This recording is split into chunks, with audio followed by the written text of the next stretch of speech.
Welcome back. Let's turn our attention to the US, where a big argument has broken out amongst Republicans over the controversial H-1B visas. Now, these visas allow educated immigrants to work in the United States for up to 6 years. Many of these immigrants are from India to work in the tech industry, which explains why Elon Musk and other tech titans, as well as Vivek Ramaswamy, have come out in defence of the visas for skilled foreigners, saying America needs to import people, particularly to help them stay ahead of China in the race to develop AI.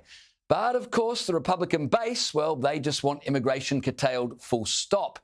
Now, adding salt to the injury is that President-elect Donald Trump, well, he's backed Musk's sentiment.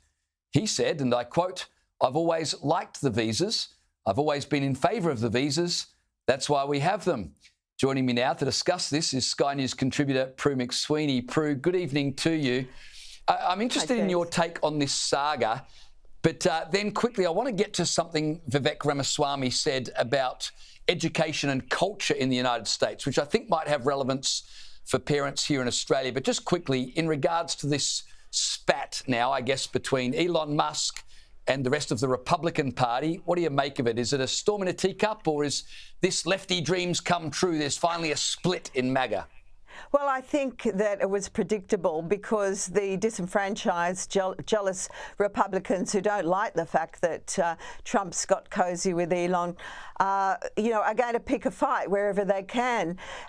I think once Trump delivers on his promise of making America great again, all will be forgiven. And part of that, of course, is to get the very best in key positions. And if that means that you have to import some talent, it's only like 0.01% of the immigration total, I believe. So it's not much, but if it means you're going to make America great again, then I think that the mainstream Republicans won't have a problem. You know, they just want to have their life and lifestyle improved.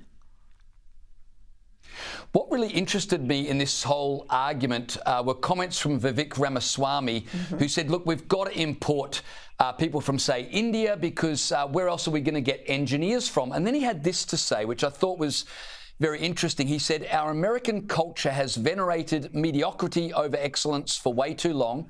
That doesn't start in college, it starts young.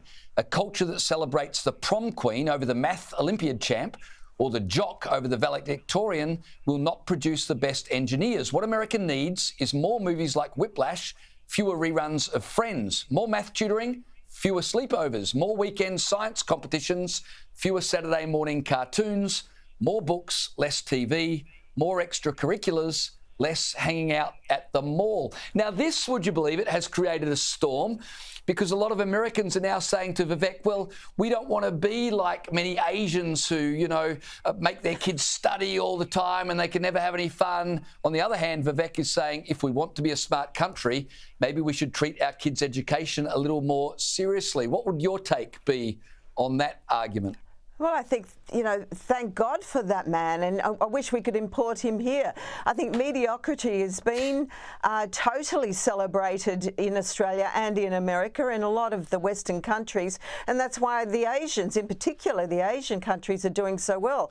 We should be aspiring for our kids to do better and to be high achievers, and there's a great focus on work-life balance as well. So I think that between Ramaswamy and Musk, America's in great hands, not to mention Trump, because if they can deliver on this, I think that all the naysayers will be thanking them. It's going to be the best thing for the country, the most fulfilling thing for the people, so good on them. I wish we could have them here.